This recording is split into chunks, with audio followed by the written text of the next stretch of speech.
BNP সরকার প্রশাসনকে দিয়ে তাদের দলীয় এজেন্ডা বাস্তবায়ন করছে বলে অভিযোগ করেছেন এনসিপির উত্তরাঞ্চলের মুখ্য সংগঠক সার্জিস আলম। বুধবার হবিগঞ্জের কামাইছড়া এলাকায় পুলিশ এনসিপির গাড়ি বহর আটকে দিলে ঢাকা সিলেট মহাসড়কে অবস্থান নিয়ে তিনি একথা বলেন। এ সময় এনসিপি নেতাকর্মীদের প্রতিহত করতে ছাত্রদল, যুবদল ও বিএনপি নেতাকর্মীরা দেশীয় অস্ত্র নিয়ে হামলা করেছে বলেও অভিযোগ করেন তিনি। মঙ্গলবারের হামলার ঘটনায় এনসিপি নেতারা কামাইছড়া পুলিশ ফাঁড়িতে মামলা দায়ের করবেন বলে জানা গেছে। এর আগে বিকেল 4:30টার দিকে শ্রীমঙ্গলের চাকন্যা এলাকায় এনসিপির গাড়িবহর আটকে দেয় পুলিশ। প্রায় আধা ঘন্টা পর বিকেল 5টার দিকে হবিগঞ্জের উদ্দেশ্যে আবারও যাত্রা করেন তারা, তবে বাহুবল উপজেলার কামাইছড়ায় আবারও তাদের আটকে দেয়া হয়। এনসিপির আহ্বায়ক নাহিদ ইসলাম, মুখ্য সমন্বয়ক নাসিরুদ্দিন পাটোয়ারি সহ নেতারা সেখানে উপস্থিত রয়েছেন। যেটা বুঝতে বিন্দুমাত্র বাকি নাই, যেখানে বিএনপি সরকার, এখানকার দলীয় এমপি সবাই মিলে প্রশাসনকে তাদের দলীয় এজেন্ডা বাস্তবায়ন করাচ্ছে। এবং সর্বশেষ তারা এখানে চারপাশ দিয়ে ছাত্রদল, যুবদল, তারপর বিএনপির বিভিন্ন ধরনের আমরা ওই দিক থেকে স্লোগান শুনছি। আমাদেরকে অনেকে এখানে ভাইরা আছে এসে বলছেন যে সশস্ত্র ভাবে তারা ওইখানে দাঁড়িয়ে আছে। এদিকে হবিগঞ্জে এনসিপি নেতাকর্মীদের ওপর হামলার প্রতিবাদে চট্টগ্রামে বিক্ষোভ সমাবেশ করেছেন দলীয় নেতাকর্মীরা। বিকেলে শান্তিপূর্ণভাবে এই কর্মসূচি শুরু করা হয়, তবে কর্মসূচি চলার সময় চট্টগ্রাম প্রেস ক্লাবের সামনে এনসিপি ও বিএনপি নেতাকর্মীরা মুখোমুখি অবস্থানে গেলে উত্তেজনা ছড়িয়ে পড়ে। এ সময় দুই পক্ষের মধ্যে বাকবিতণ্ডার ঘটনাও ঘটে। পরে আইন শৃঙ্খলা বাহিনীর সদস্যরা পরিস্থিতি নিয়ন্ত্রণে আনে। এনসিপির অভিযোগ, তাদের শান্তিপূর্ণ কর্মসূচিতে বিএনপি নেতাকর্মীরা পেছন থেকে হামলা চালিয়েছে। তবে বিএনপির দাবি, আওয়ামী লীগের নেতাকর্মীদের প্রতিহত করতে তারা সেখানে অবস্থান নিয়েছিলেন এবং এনসিপির উপর হামলার অভিযোগ সঠিক নয়।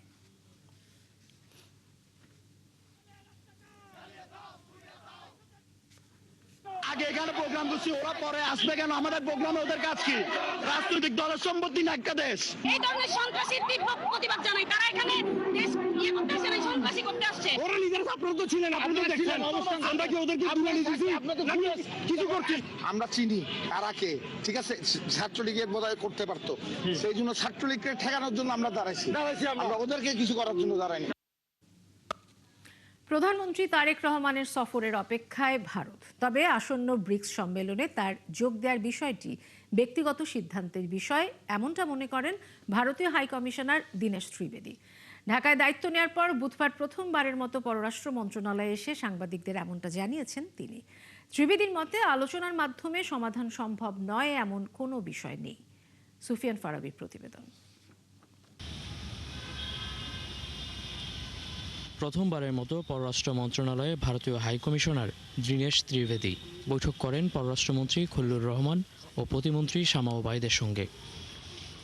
প্রায় ঘণ্টাব্যাপী চলা সৌজন্য সাক্ষাৎ শেষে বেরিয়ে সাংবাদিকদের মুখোমুখি হন ভারতীয় হাইকমিশনার।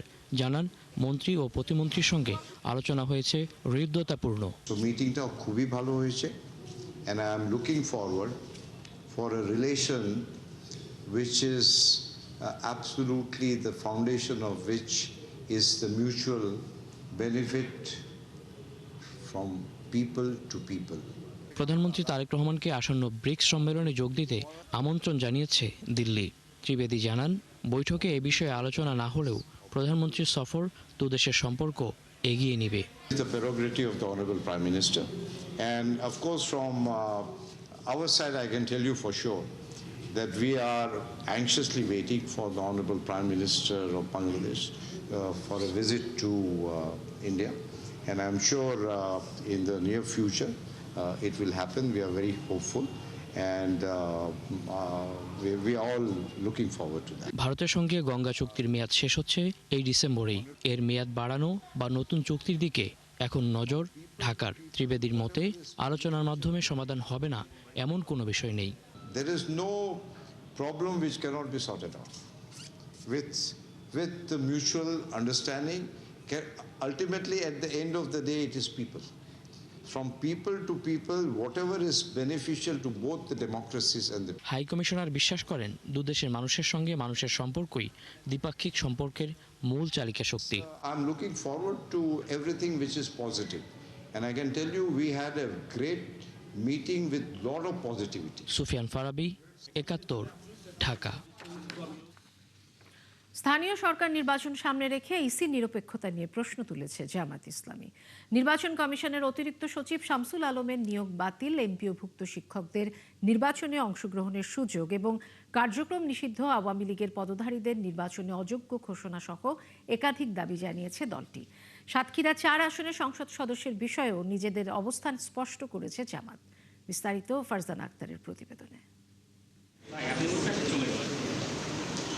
বুধবার সকালে নির্বাচন কমিশন ভবনে আসেন জামায়াতের 6 সদস্যের প্রতিনিধি দল। প্রায় 2 ঘন্টা বৈঠক করেন প্রধান নির্বাচন কমিশনার সহ পুরো কমিশনের সাথে।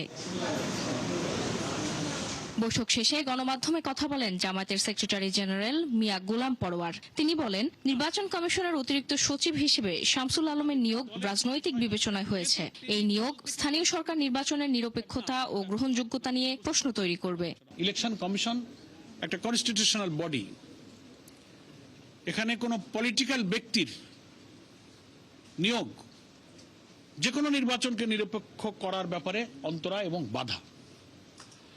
এবং জনাব শামসুল আলম সাহেব বিএনপির স্থায়ী কমিটির সদস্য, সিনিয়র নেতা, আমাদের রাজনৈতিক সহকর্মী এবং সিনিয়র নেতা জনাব নজরুল ইসলাম খানের নেতৃত্বে গঠিত বিএনপির নির্বাচনী আসন পুনর্বিন্যাস একটা কমিটি আছে। সেই কমিটির সদস্য হিসেবে তিনি দায়িত্ব পালন করেছেন। এবং আজকের আলোচনায় যখন আমরা এই অভিযোগটা করেছি, বাইদি ভাই কথার মাধ্যমে আমরা এটা জেনেছি যে সেই কমিটির দায়িত্ব পালনের প্রয়োজনেই তিনি এই ইলেকশন কমিশন অফিসেও একবার এসেছেন। এমপিওভুক্ত শিক্ষকদের স্থানীয় সরকার নির্বাচনে অংশগ্রহণে বাধা দেওয়ার সিদ্ধান্তের তীব্র বিরোধিতাও করে জামায়াত। এমপিওভুক্ত শিক্ষক যারা, সেই শিক্ষকরা নির্বাচনে অযোগ্য হবেন, এভাবে তারা একটা রিকমেন্ডেশন এখানে তৈরি করেছেন। আমরা এটারও তীব্র আপত্তি জানিয়েছি। একই সঙ্গে নিষিদ্ধ ঘোষিত আওয়ামী লীগের বিভিন্ন পর্যায়ের পদধারীদের স্থানীয় সরকার নির্বাচনে অংশগ্রহণ ঠেকাতে প্রয়োজনীয় ব্যবস্থা নেওয়ার আহ্বান জানানো হয়। তো যে দলের রাজনীতি করাটা সন্ত্রাস বিরোধী আইন দ্বারা সরকারের নির্বাহী আদেশে নিষিদ্ধ করা হয়েছে, তাদেরকে নির্বাচনে অযোগ্য করতে হবে। সাতক্ষীরা 4 আসনের এমপির বিষয়ে তিনি জানান, গাজী নজরুলকে বহিষ্কারের পর তাকে নিয়ে কিছু বলার নেই দলটির। যেহেতু তিনি দল থেকে বহিষ্কৃত, বহিষ্কৃত অর্থ হলো তিনি আমাদের দলে নাই। যশোরের এমপির বাড়িতে আক্রমণে সরকারি দলের উপর অভিযোগ ও তীব্র নিন্দা জানিয়েছে জামায়াত। একজন মাননীয় সংসদ সদস্যের বাড়িতে হামলা করা, ওই মেয়েটার গায়ে হাত তুলেছে, মাননীয় সংসদ সদস্যের স্ত্রীর গায়ে হাত তুলেছে। That is very unfortunate. Farzana Akter, 71, Dhaka.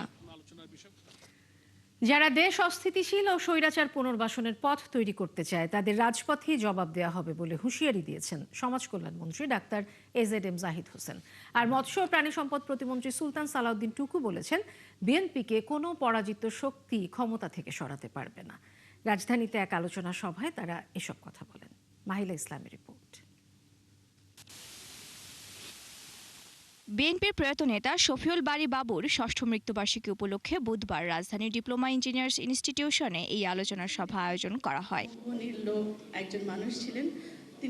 এ সময় তার সহধর্মিণী শফিউল বারী বাবুর রাজনৈতিক জীবন ও দলের প্রতি নিষ্ঠা, আত্মত্যাগের কথা স্মরণ করেন।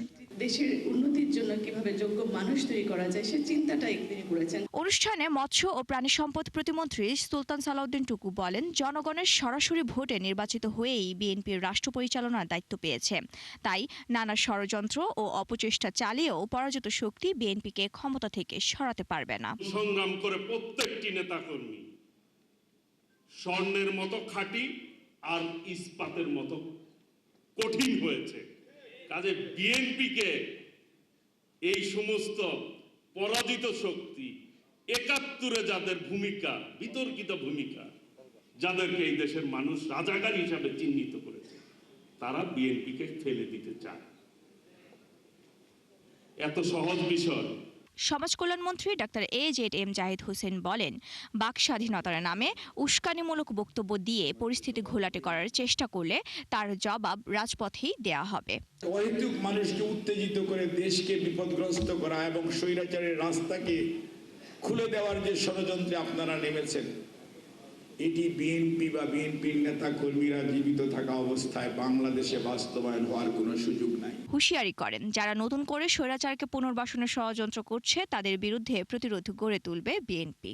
পতিত স্বৈরাচারকে পুনর্বাসন করার জন্য যারা মিশন নিয়ে নেমেছেন তাদের জন্য সুস্পষ্ট ভাষায় আমরা বলতে চাই, বিএনপি ইনশাআল্লাহ জনগণকে সাথে নিয়ে আগামী দিনে যে কোনো ষড়যন্ত্র রুখে দিয়ে যারা স্বৈরাচারকে পুনর্বাসন করার রাস্তা করার চেষ্টা করছেন তাদেরকে রাজপথে যথাযথ জবাব দেওয়া হবে। সভায় নেতাকর্মীদের ঐক্যবদ্ধ ও সতর্ক থেকে সব ধরনের ষড়যন্ত্র মোকাবেলার আহ্বান জানান বিএনপি নেতারা। জনাব তারেক রহমানের নেতৃত্বে ইনশাআল্লাহ এগিয়ে যাবে। মাহিলা ইসলাম, ৭১, ঢাকা।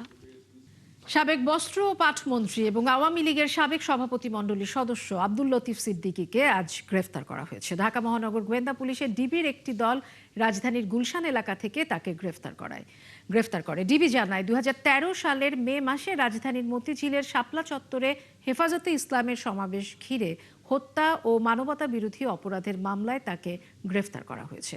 গত সোমবার আন্তর্জাতিক অপরাধ ট্রাইব্যুনাল এই মামলায় তার বিরুদ্ধে গ্রেফতারি পরোয়ানা জারি করেছিল। সকালে ঢাকার চিফ মেট্রোপলিটন ম্যাজিস্ট্রেট আদালতে শাহবাগ থানার অন্য একটি সন্ত্রাস বিরোধী আইনের মামলায় হাজির হয়েছিলেন লতিফ সিদ্দিকী। আদালত চত্বরে সাংবাদিকদের তিনি জানান, শাপলা চত্বরের মামলায় তার বিরুদ্ধে ওয়ারেন্ট ইস্যু করা হয়েছে এবং পুলিশ গ্রেফতার না করলে তিনি নিজেই আত্মসমর্পণ করবেন। তবে আদালত থেকে বের হওয়ার পর বিকেলেই তাকে গুলশান থেকে গ্রেফতার করল ডিবি পুলিশ। দর্শক, রাজধানীর আগারগাঁওয়ে মুক্তিযুদ্ধ জাদুঘরে মাইগ্রেশন ফিল্ম ফেস্টিভ্যাল অনুষ্ঠানে কথা বলছেন তথ্য সম্প্রচার মন্ত্রী জহিরুদ্দিন। আমরা সরাসরি চলে যাচ্ছি সেখানে। আর সেই বৈদেশিক মুদ্রা উপার্জন করার জন্য আমাদের হাতে আছে কিন্তু দুটো জায়গা। একটা হচ্ছে আমাদের গার্মেন্টস রপ্তানি আরএমজি, আর একটা হচ্ছে আপনার এই আমাদের ছেলেরা বিদেশ যাচ্ছে, ঝুঁকি নিচ্ছে, নিয়ে ওখানে গিয়ে যে রেমিটেন্সটা পাঠাচ্ছে, এটাই আমাদের একমাত্র সম্বল। এই সম্বলের উপরে ভর করে কিন্তু আমাদেরকে চলতে হয়। ফলে এই সম্ভাবনাটা খুব গুছিয়ে না করতে পারলে, এটা যদি এরকম প্রকৃতির উপরে ছেড়ে দেই আমরা, তাহলে এটা খুবই সংকটের মধ্যে পড়তে হবে আমাদেরকে। এবং অবশ্যই যারা এই কাজটি করছেন তাদের প্রতি আমাদের অনেক বেশি যত্ন নেওয়া দরকার। সেই যত্নের জন্য যা যা করা দরকার, তেমন যেটি গুরুত্বপূর্ণ কাজ হচ্ছে যে যারা যেতে বাধ্য হচ্ছেন বা হবেন, তাদের যাওয়ার পথটা ঠিকভাবে বাতলে দেয়া, যে আসলে কিভাবে যেতে হয়, যাওয়ার পথে কি কি বাধা আছে, কি তার করা উচিত না, কি তার করা উচিত, এবং মধ্যস্বত্বভোগী যারা যারা থাকে তাদেরকে চিহ্নিত করা। তারা অনেকেই অনেক ক্ষমতার যে কর্নার, সেই কর্নারের প্রশ্রয়ে কিন্তু চলে এগুলি, এই মধ্যস্বত্বভোগীরা। এবং দেখা যায় যে পলিসি মেকিং লেভেলেও কিন্তু দুর্বলতা থেকে যায়। একটু আগে হিজ এক্সিলেন্সি তার বক্তব্যে বলছিলেন যে খরচ হচ্ছে মাত্র মিনিমাম $100, টোটাল ম্যাক্সিমাম $100, মিনিমাম বোধহয় 60 বলছেন উনি। তো এত মিনিমাম কস্ট, কিন্তু অথচ কিন্তু যিনি যাচ্ছেন তাকে, বা যে যাচ্ছে গিয়েছে তাদের কিন্তু খরচ করতে হয়। অথচ এটাকে কিন্তু একটা পলিসি স্ট্রাকচারের মধ্যে আনাটা কিন্তু কোনো কঠিন কাজ না। বৈদেশিক কর্মসংস্থান মন্ত্রণালয়ের অতিরিক্ত সচিব এখানে আছেন, আমি নিজে মন্ত্রী, তো বুঝি ব্যাপারগুলি। এবং এই জিনিসগুলিকে ধরিয়ে দেওয়াটা আমি মনে করি এই ফিল্মের আর একটা কাজ হতে পারে। শুধুমাত্রই অবশ্যই এটা একটা গুরুত্বপূর্ণ কাজ, কি পরিমাণ মানবিক সংকটকে বা চ্যালেঞ্জকে মোকাবেলা করে তারা যাচ্ছেন। এটার মধ্যে একটা আবেগ তো থাকেই, এবং সেই আবেগ ফিল্মের একটা প্রধান বৈশিষ্ট্য, যে সেটা দর্শক। কথা বলছিলেন তথ্য সম্প্রচার মন্ত্রী জহিরুদ্দিন আহমেদ। আপনারা সরাসরি দেখছিলেন। রাজধানীর কমলাপুরে ধর্মরাজিকা বৌদ্ধ মহাবিহারে ধর্মীয় ভাবগাম্ভীর্যে পালিত হলো বৌদ্ধ ধর্মাবলম্বীদের অন্যতম উৎসব আষাঢ়ী পূর্ণিমা। ধর্মরাজিকা বৌদ্ধ মহাবিহারের অনুষ্ঠানে উপস্থিত ছিলেন ঢাকায় নিযুক্ত ভারতের হাই কমিশনার দীনেশ ত্রিবেদী। ভিক্ষু সংঘ, অতিথি ও দর্শনার্থীদের সঙ্গে মতবিনিময় করেন তিনি। এ সময় বাংলাদেশ ভারত ঐতিহাসিক বন্ধুত্বপূর্ণ সম্পর্কের বিষয়টি তুলে ধরেন দীনেশ ত্রিবেদী। চলছে সংবাদ সংযোগ, সরাসরি সংবাদ অনুষ্ঠান দেখতে চোখ রাখুন ৭১-এর ফেসবুক পেজে এবং সাবস্ক্রাইব করুন ৭১-এর ইউটিউব চ্যানেল। ৭১-এর সাথে।